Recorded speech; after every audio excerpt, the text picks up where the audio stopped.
Something started to stir inside me. I hadn't been home to the res in several years, and I knew it was time, and that this time would be different. I wanted to meet with Robert Forstar, the chief of my tribe. I know there are stories that need to be told so that the old ways are not lost and forgotten. When we arrived in Wolf Point, he looked at me and said, "I knew you were coming." My Indian name is Wihinapawea. In my language, that means rising sun woman. I was raised by my grandparents on the Fort Peck Indian Reservation in Northeastern Montana as a member of the Red Bottom clan. And when I tell most people that I am part Assiniboine, they say they've never heard of us. My culture has always stayed with me, even though Los Angeles is my home now, far from my people and my native land.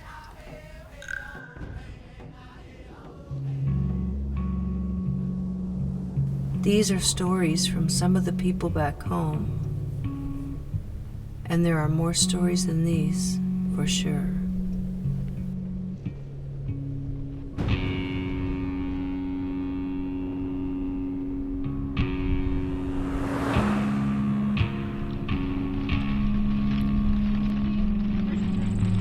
I come home to the reservation to get filled up. I get filled up with the medicine of the land, the joy and the pride of the Indian people.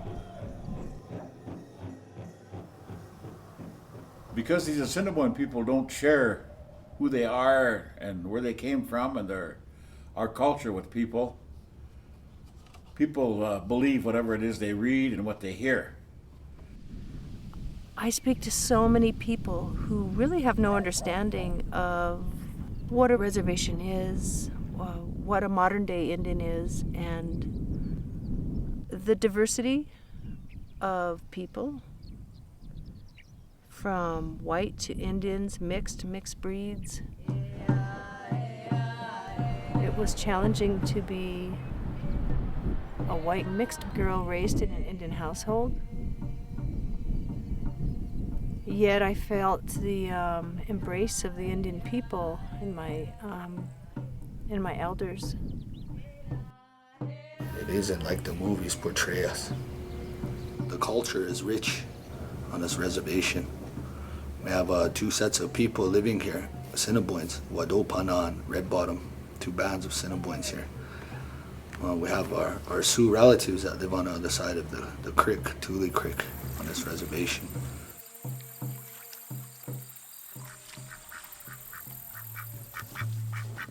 What traditions do you think are most misunderstood? All of them. Every one of them. My name is Robert Forstar. That's the English name I go by. The last name Forstar came from my great-great-grandfather. He was the first Forstar. He was a man of the roots, which all the Red Bottom people are. The word, we are Hude Shabina. Hude Sha means red root people. Hude Shabina means the people who deal with the red roots. That's who we are. My dad had a lot more teachers than I do today. And, we've lost a lot of elders here and a lot of ceremonies. And how we live today isn't how we used to live back in the day.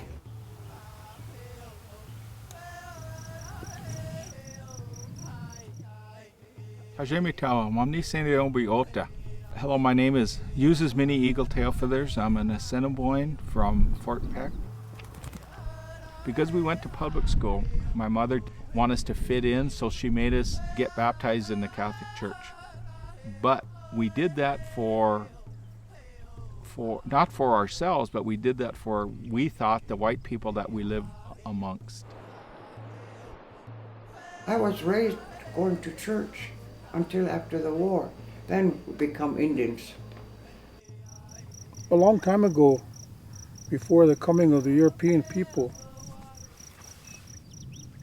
when our young men grew of age, they became involved with warrior societies.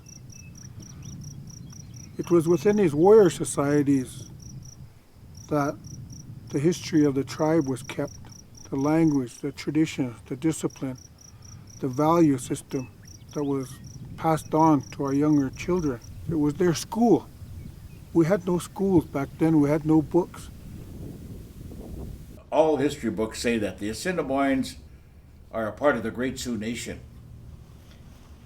Our language is classified as a Siouxian language. That's the story that is printed in the history books, so everybody says these Assiniboine people are descendants of the Sioux people, and that's not so.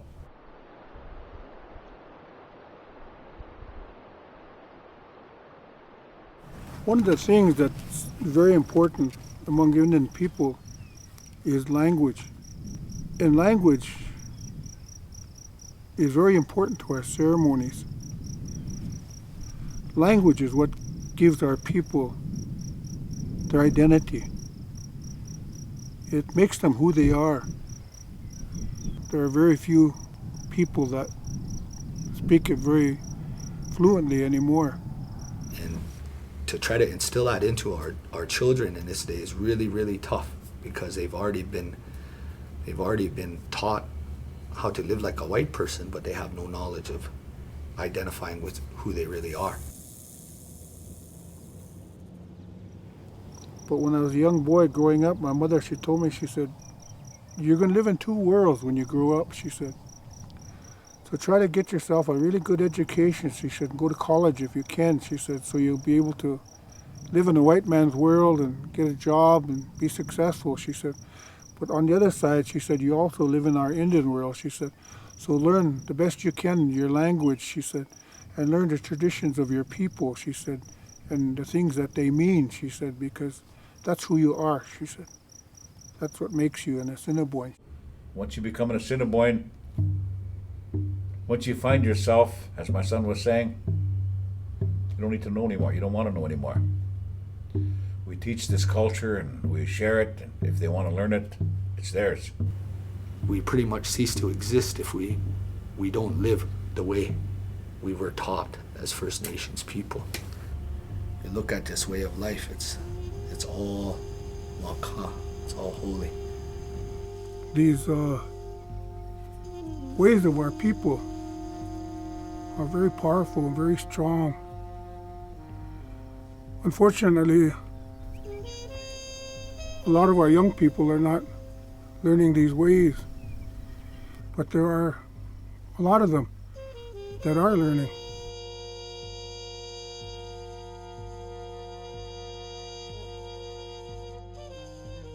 The way our people believe, every child has a song in them, but it's up to them to find that. In order to find that song, you need to tune yourself up. And a lot of our people are out of tune right now. So as you're working, tuning yourself up culturally, spiritually, mentally, physically, understanding yourself, you're tuning yourself up, and soon you're going to become in line. And you're going to be able to hear the tree, their song, the sky, the stars, the moon. So you're going to hear their songs. They're going to sing them to you. And once you tune in, and once you have that harmony with these things, and you're in harmony with all things, then your song is going to come to you. And when your song comes to you, you'll know your purpose of why you're here. And everybody has a song.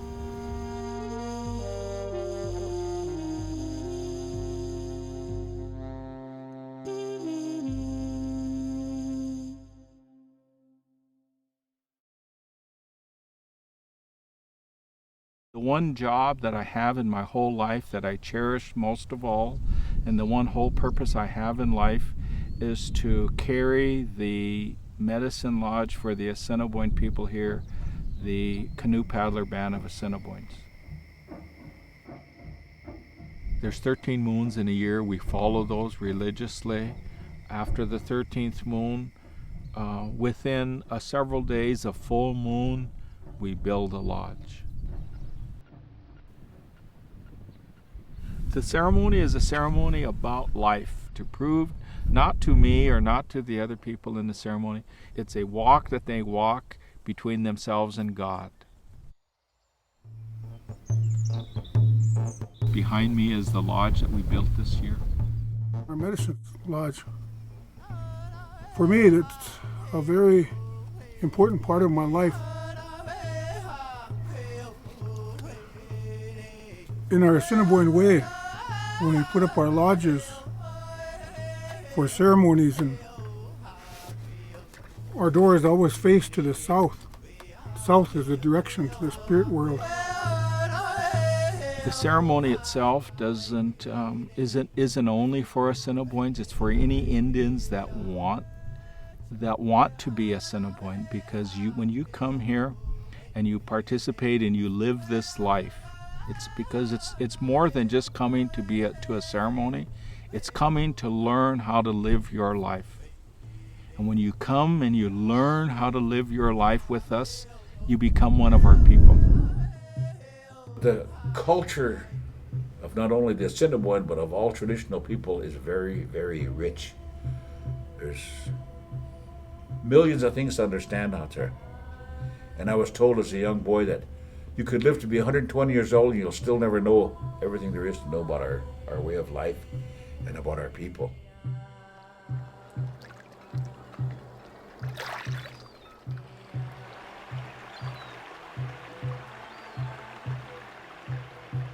You can't read a book and try to understand something or somebody. You can only get a little bit of insight. You have to live it. There's more to life than just one weekend. There's more to life than just a sweat. Some people go and they sweat and they think, no, I've got everything. It's not so.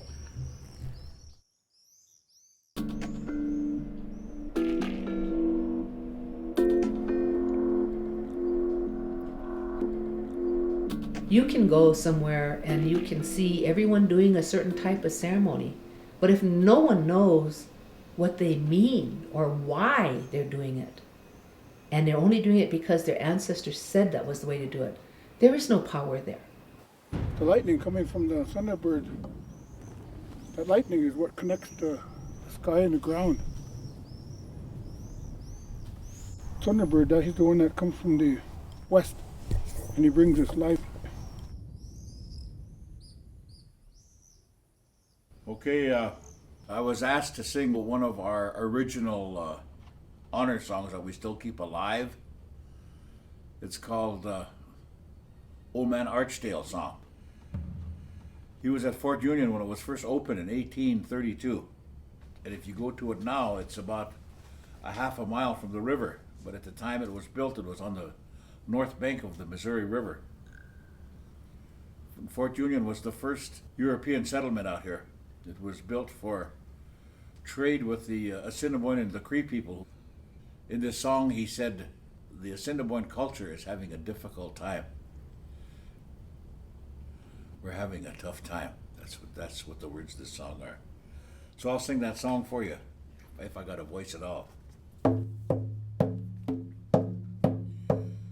Hey ya, hey ya, ya, ya, way ya, hey ya, ya, hey ya, ya, ya. My birth name is Johnny Lee Cantrell. I'm known as Johnny Bearcup Stiffarm. My real name is Hungawash, which means good chief woman. When my mother had me and had me at the hospital and brought me home, we were living with my maternal grandparents, and in our traditional way, the firstborn grandchild always goes to the maternal grandparents. And so my grandparents took me and they raised me. Ceremonies were an integral part of our lives. We went to Canada, and I grew up like that, and I believed and felt strongly in my heart that all Indian children were being raised like that. I didn't realize until I got a lot older that many of my cousins and many of my friends were never raised like that. So I was very lucky. I don't have to dress Indian or act Indian or worry about it the way I see so many people doing today, because I know who I am, and no one can take that away from me. That is deep within my identity, and that's who I will always be. Of anything that makes Assiniboines the people that we are, it's the religion that we have, and the Medicine Lodge is the core of our religion. When I start this fire, it burns until we're done. The first day of the ceremony, we sing all night. We put up a double teepee. The lodge maker and his helpers go out while the singers are singing their songs. And they line up to 2 stars at the end of the Big Dipper. And they find the North Star, which is north. And they know where south is, which is the way to the spirit world. On the second day at daylight, we'd get 4 of our bravest men, and I send them out to find the center of our universe during the ceremony, which is that forked pole that we carve. And they go and they find a pole that is like our people. It's going to be strong, it's going to be straight, and it's going to be nearly perfect. And they cut everything by hand, and they build the lodge. By the time the sun goes down, we have to be done with it. We stand that pole up, and we open the universe up to God. He comes in there, and He listens to our people.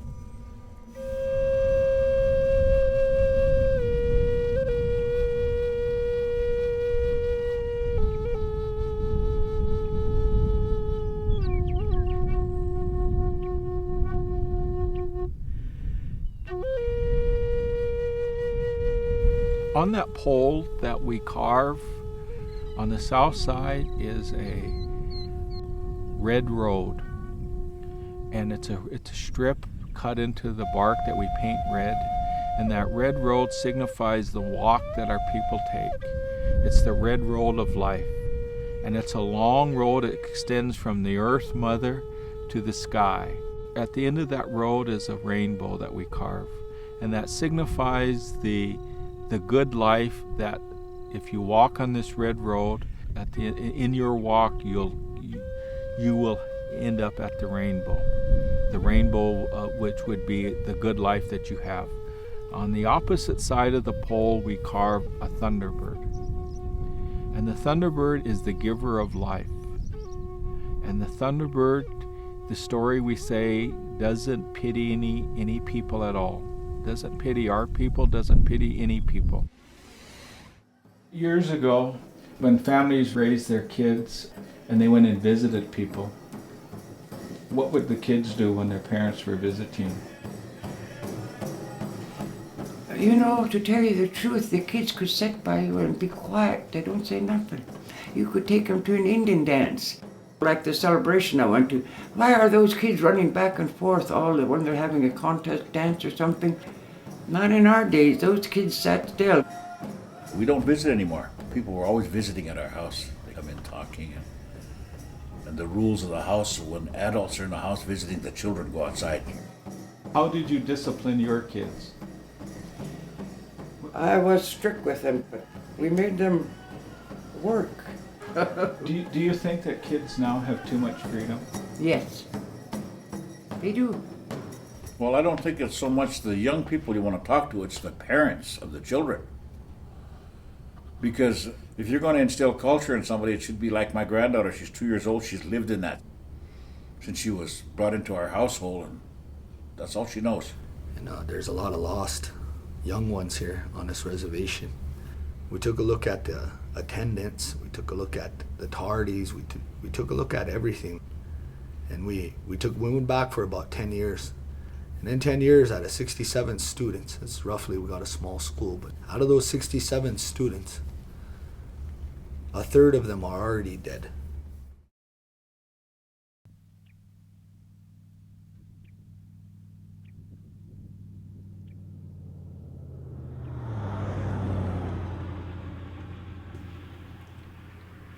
I was taught that an elder is not defined by the age that someone is, although many people today say that.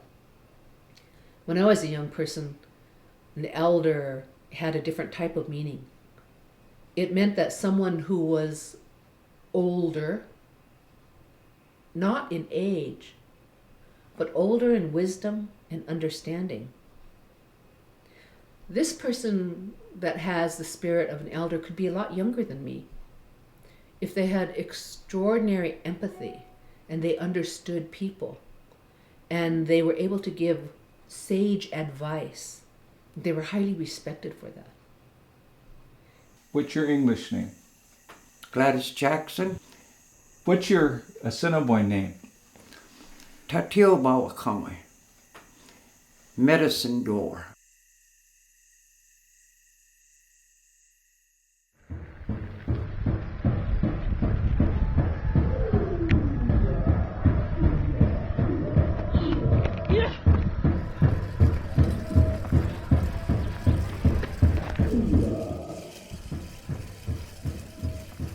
Every style of dance, there's a story. The chicken dance, you got the jingle dress dance. But originally, the grass dancers were like special ops, young men. And they would go out and they would go and sneak and peek on enemy camps. So he would get as close as he could, and all the while moving with the wind and moving with the grass around him. And he would count how many teepees, how many elderly, maybe how many horses, and then he would sneak back. So as he got back, men would ask him, how many warriors, how many horses? That young boy would tell them, good, they said, and then they would put this young boy on a horse and they'd bring him back to the camp.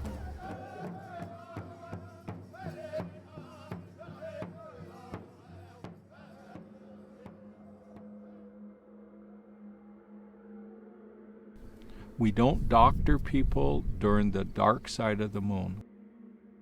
The dark side of the moon is during new moon, when you can't see the moon. We don't doctor animals, we don't doctor people, because all of their energy and all of their power and everything that we have, our spirit, has went down from our head back down into the earth. And so it's hard to heal people on the dark side of the moon. When I was a little girl, about the age, I want to say 6, I found out that my grandpa Tug had terminal cancer. And the doctor said it was incurable and he was going to die within a year. So he didn't bother with white man's medicine anymore. And he came out to his relation's house out here. And his name was Fred Archdale. And he was a healer of the Archdale family. And I begged to come with him, and my grandmother would say, that's not our ways, you better stay here. But I begged my grandpa when he would come to these healings. And so the rules were I had to stay in the back seat. And he would go in and he would bring things. I wouldn't see what he was bringing. And I'd listen to the rattles, and I'd hear these songs, and there'd be long pauses. And for me, it was the first point in my life where I knew there was a medicine that was beyond anything I had been taught or known.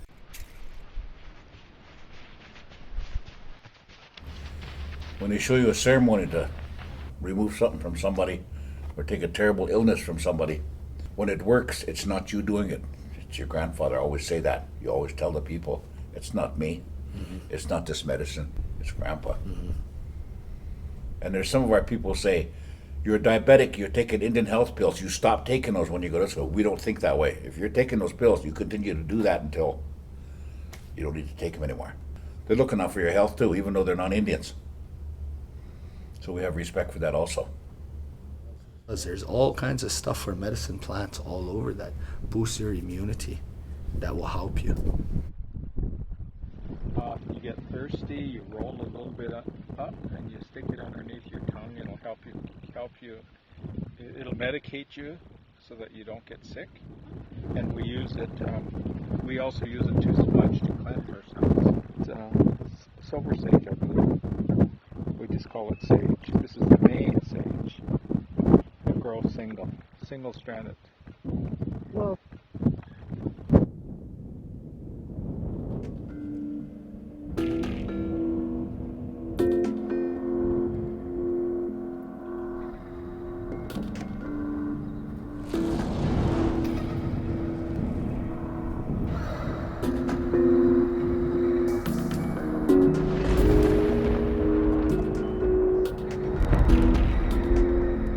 whole purpose in life is balance, and that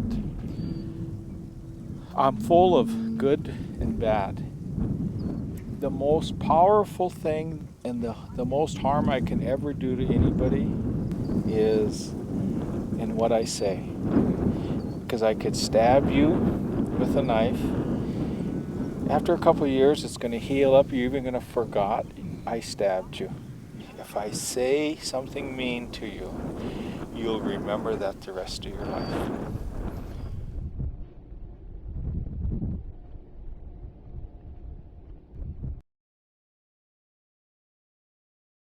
When I got older, I understood what a lawyer was, and I decided that's what I wanted to be.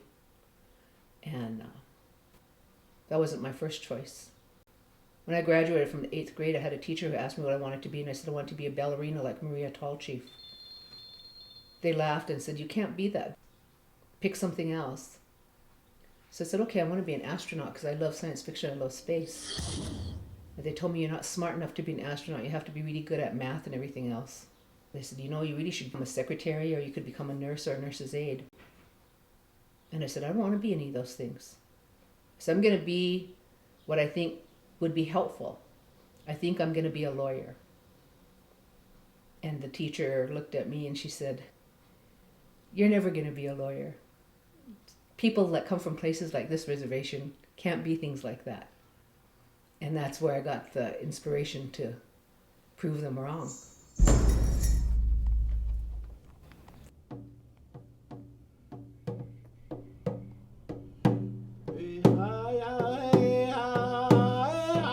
As Assiniboines, we're very fortunate. We have even an astronaut out there who's an Assiniboine.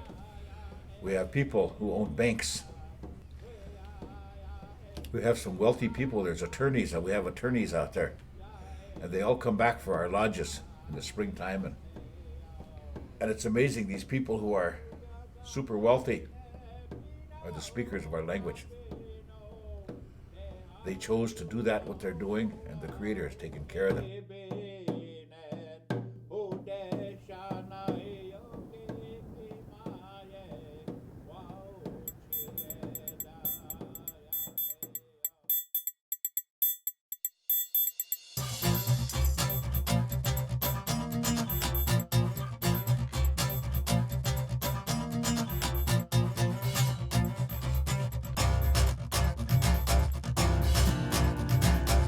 I know from history that back in the early 1800s and 1700s, our people were still using dogs for transportation and using our feet. So somewhere in the early 1800s, we either acquired the horses from the Crow or from the Blackfeet, and that we either acquired them through stealing them or through trading with them.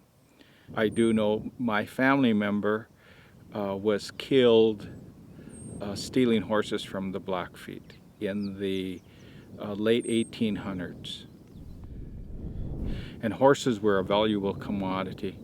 And so people that may have had lots of horses would be willing to trade horses for probably for a woman, for a wife.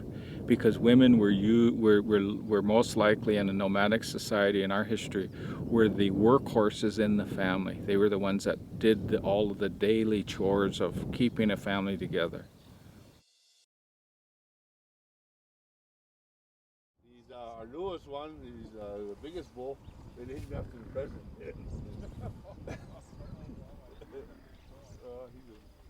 Well, we got him out of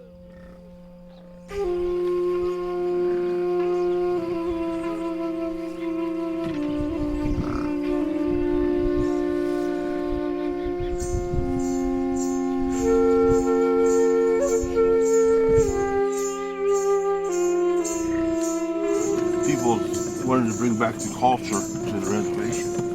So a group of people got together and we was able to purchase our first 40 buffalo. And we've been growing ever since.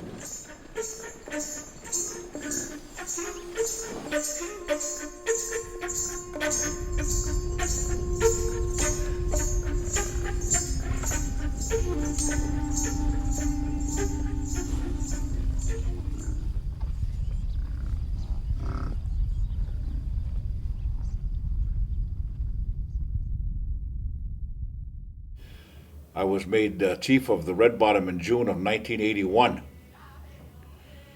They approached me first of all in 1965 when I came back from the military service on leave to visit my parents.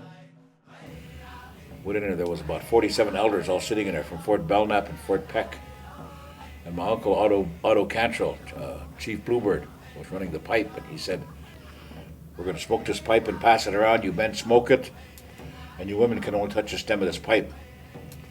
And when we get done, we're going to come to each one of you and ask you, do you think my nephew should be the chief of the Red Bottom?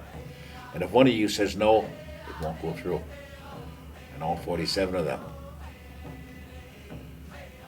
said yes. So now we got to have a name. And I said, that's up to my mother. I said, she's the keeper of our knowledge. And so she said, okay, his name will be Chief Buffalo Stops 4 times, and we'll have the ceremony publicly out there. I believe the chief, all the traditional chief does is be sure that the culture stays alive. The culture is shared with the people. There's no authority there as being a chief. My English name is Joseph Miller Jr. The name that I carry among our people is Tatango Ohidi Gesa. And the translation in English is the buffalo that is always brave. I never say that I'm a chief. I never say that I'm chief of the Wadupuna band. And the reason for that is because I feel that it's for the people to say that, not me.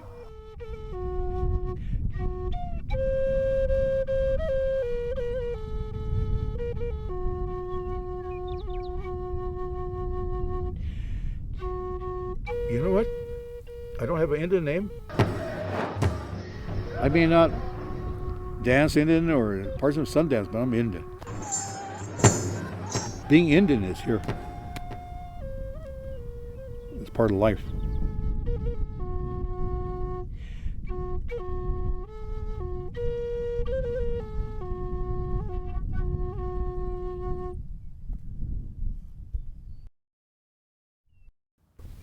I've got a long history of activism. I've served on the tribal council for 2003 to 2005. The responsibility we have as elected officials, it's not just a job, it's a matter of survival of the people themselves and our land base. We're the ones with a land base. Treaty responsibility. We have such a tremendous responsibility to protect that. Did you vote in this election? Yes, all the time. How'd you feel about Obama winning president? I think it's time. It was a long time in coming, and I was hoping it would have been a woman. Yes, I do. I do vote. I think it's a good thing to do. When we were very young, we used to go to these meetings of our elders, and they would sit around this big wood stove and they would talk, and they'd drink coffee or they'd drink tea, and they would talk about our treaties and all the promises that were made to us. And we met all the different lawyers that came in at that time, because we had a whole series of different lawyers, and we would listen to them. And I always believed that the only lawyers that existed were these old white men. And I always was very interested in why everyone would want to listen to these old men who came from far away to talk to us about things, and why we couldn't do and work our way through the system ourselves, and why we always had to have someone to translate what these people meant, and that the English words they used did not have the same meaning as the English words we used, even though we said the same thing. Politics is very much a part of everything. It makes the world go round. But we need to introduce in this world positive politics. We are at the Wolf Point Catholic hamburger stand and about to eat a Catholic burger. There you go. That's looking at it. We'll bless it from the Pope.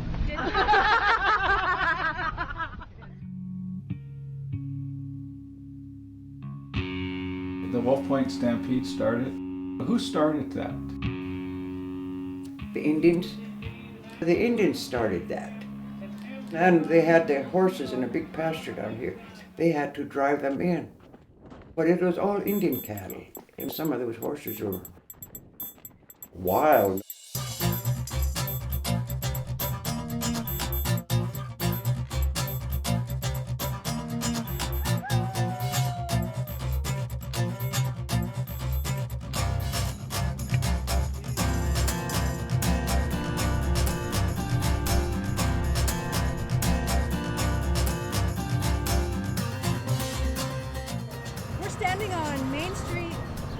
Point, Montana. Tonight's kind of a special night that's part of the whole package of the Stampede, and it's the street dance. When everybody comes from the Stampede grounds, this place is going to be going off.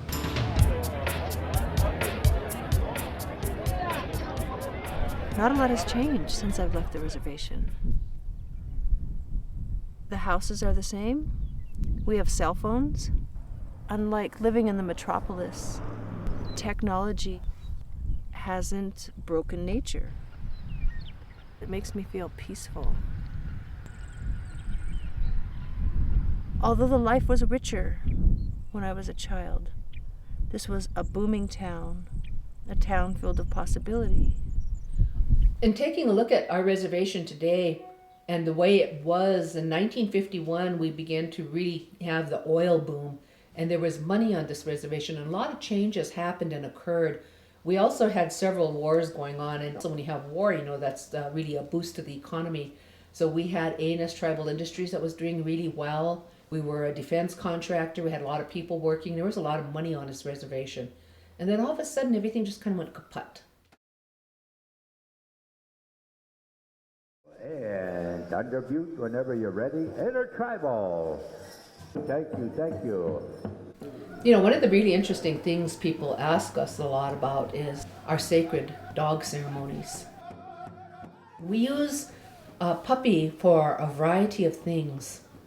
One of the things we use them for is naming.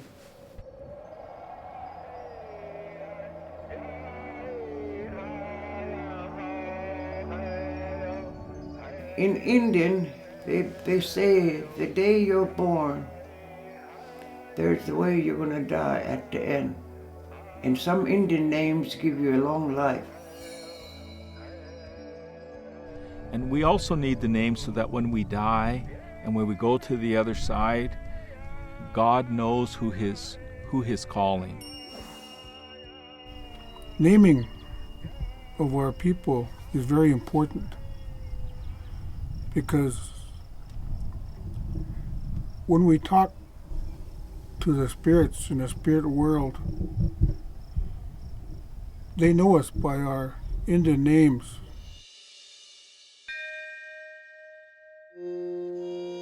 When we name babies, we always ask them to come wearing moccasins. And as we name the child, we remove a moccasin from the child, and we take a knife or some sharp object and poke a hole in the bottom of the sole of the moccasin.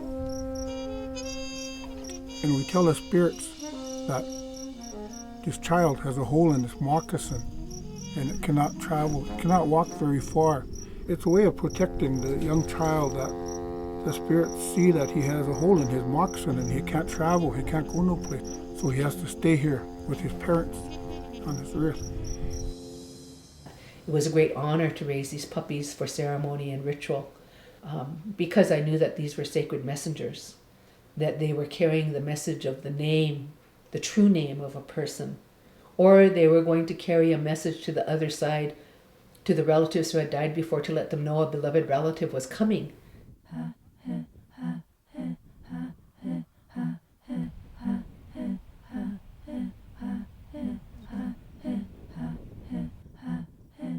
And another time that we use the puppy in our ceremonies is during a death. When someone has died, we usually have that at the 4-day feast. Among our people, we believe that when the person dies, that their spirit wanders this earth for 4 days, going to all the places that they like, the people that they loved, and just taking one last good look at this world. And on the 4th day, we hold a ceremony. So on that 4th day, early in the morning, once again before the day breaks, they're supposed to take these young pups and they pray with them, and they tell them it's their time, that they need to take this message to the next world. So is it legal to get buried anywhere you want out here? Oh yeah, yeah. As long as you own the property. If you own the land, you can... Mom and Dad's behind the log house there. Oh, really? Yeah, that's Montana grave. I fear nothing. There's nothing I fear on this earth. You know where you're going to go. You welcome. I shouldn't say it that way, but you welcome the end. When they take you, you have no more worries anymore.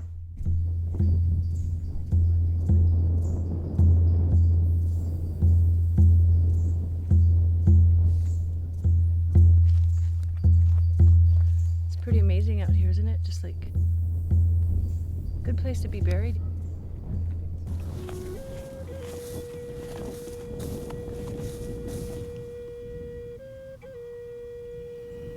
And so you'll hear some places that my house is haunted. My children are scared. The spirits that leave the body. There's a term we use, waninja. They said the person died, waninja. That waninja doesn't mean a person died.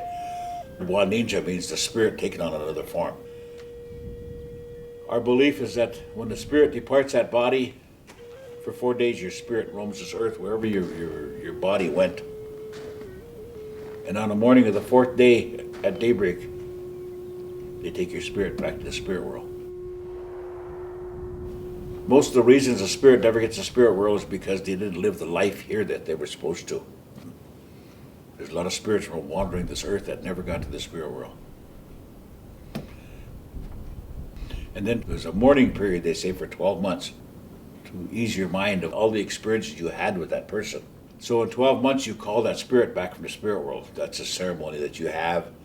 Your descendants down here, they'll gather gifts and they'll share them with the visitors they bring in. And they'll cook the meals that you like to eat when you was here. They sing the songs to call the spirit to eat with everybody that's there one last time, to see that everybody is happy and everybody is laughing, so that spirit won't want to stay in this dimension, but rather it's willing to go to the other side. Your spirit from the spirit world sees all the things you're doing, sees all the people that are in this room for the ceremony. And then when that's all over with, you tell that spirit you're going to go home now, and you perform the rest of the ceremony, and that spirit goes back to the spirit world, never to come back again. I want to go to college. If I can't do that, maybe enlist in the service. I have a lot of talent. I don't want to waste that, just throw it away. I started running in about kindergarten, 1st grade. My dad ran. Jay Bruce Sr., he ran, and that's how I started to get into running. And people always tell me I have the talent, and I think I do if I just keep my head up and don't listen to all the negative stuff that people say. A lot of jealousy around here. It's hard to have good talent and have somebody not be jealous of you and put you down, but nothing's gonna bring me down. Whenever I go, when I set my goals, when I run, when I play music, when I make art, I always have the reservation at heart, because the reservation gave me a strength and a quality of essence to persevere that I couldn't have got anywhere else. You won't starve to death here because there's so many family and friends. But if we try to leave, there wouldn't be anybody. You'd be completely all on your own. I went away. I became successful. I passed the bar. I became a lawyer. I worked in a big city and I survived. I'm doing very well in my profession.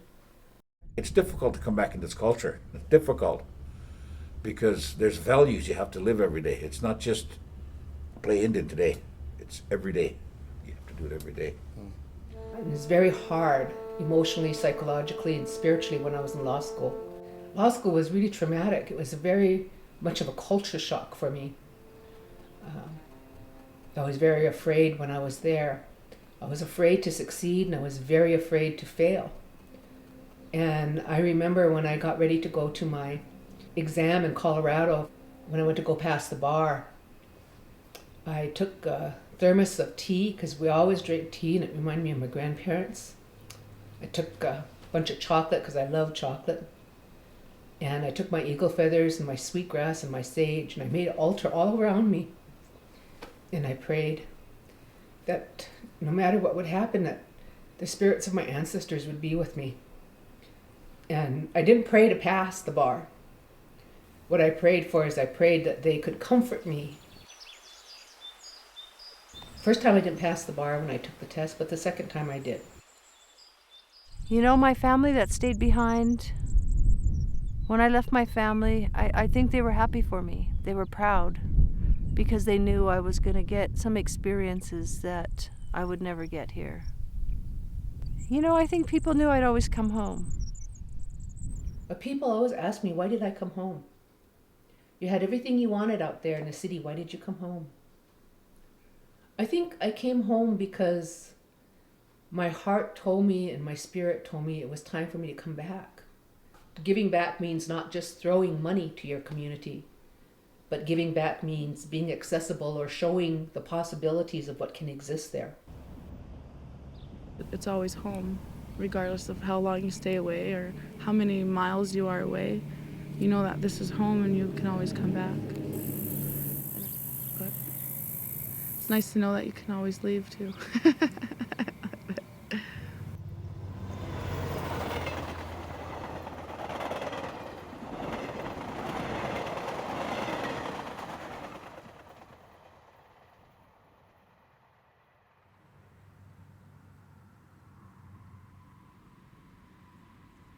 You know, generally, as I've observed, I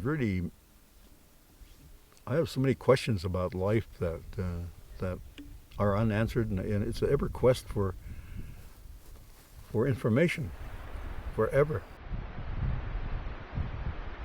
You know, I love science fiction, so I'm always thinking about all these different things. And I always wonder how my tribe will be able to survive 1,000 years from now. Because I think 100 years, you're still going to be able to find someone that's going to look at documentaries like this one. You can find someone that's going to look at old books and read about our stories and our legends. But I tell people, you know, where's today's hero? I don't want a hero that is nothing but dust and bones. I want a modern day American Indian hero.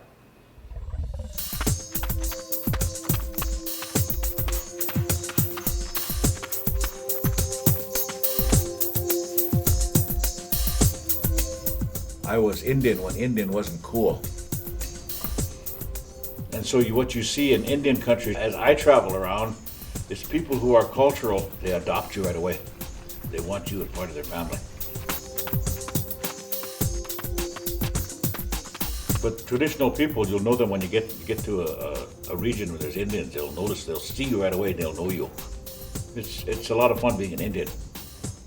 But it's also very difficult because they expect things of you that unexpectedly.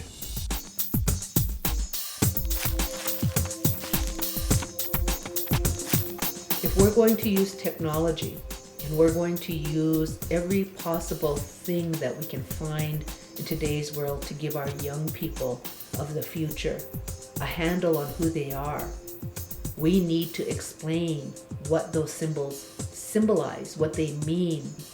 Why do you carve these things on the center pole? Because that's the way Grandpa always did it. Why do you have a moon there?